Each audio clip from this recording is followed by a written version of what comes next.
All right, for the next problem, AAPL conveyance problems on page 50 of the Land and Reference Guide.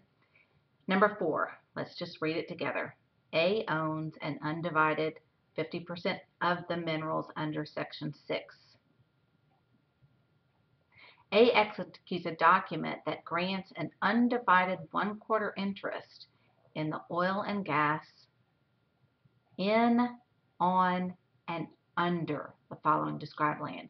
That is your clue when we say in, on, and under, that we're talking about minerals and not just a transfer of royalties, but a transfer of a mineral interest. So what is conveyed, minerals or royalties? The answer in this case is that minerals are being conveyed. If a productive well is drilled on this land, does B have the opportunity to participate as a working interest owner if he does not lease?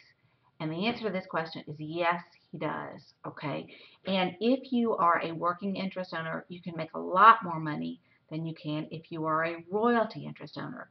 But the problem is you have to participate. Remember, a royalty owner has a cost-free share of production. If you are a working interest owner, you have to pay for the cost of production, and it's at least $1 million a well. So you would be responsible for your proportionate share of that $1 million. The risk that if you're a working interest owner is that if that well is a dry hole, you're out that money that you put into the well. If you're a royalty owner and the well is a dry hole, you're out nothing, because royalty is a cost-free share of production. So then what are the interests of the parties? Well, we know that A had 50%, and A is going to convey 1/4 or 25% to B. So we know that B is going to have 25% or 1/4, and that's going to leave A with the remaining 25%. So A is going to get 25%, and B, mineral interest, that is, not a royalty payment, but a mineral interest. Okay?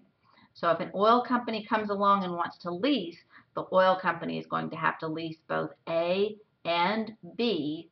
But remember that either party can opt out, that can say, I'm not going to lease, and the other party can still do what they want. So even though they own as what we call co-tenants now, each owner has the right to use his property to its full potential. So if A says, well, I want to lease, and B says, well, I don't want to lease, they don't have to agree. A is still going to be entitled to 25% mineral interest, and she can lease her 25% mineral interest, even if B does not. Okay, so that's number 4. Now we're going to look at number 5 next.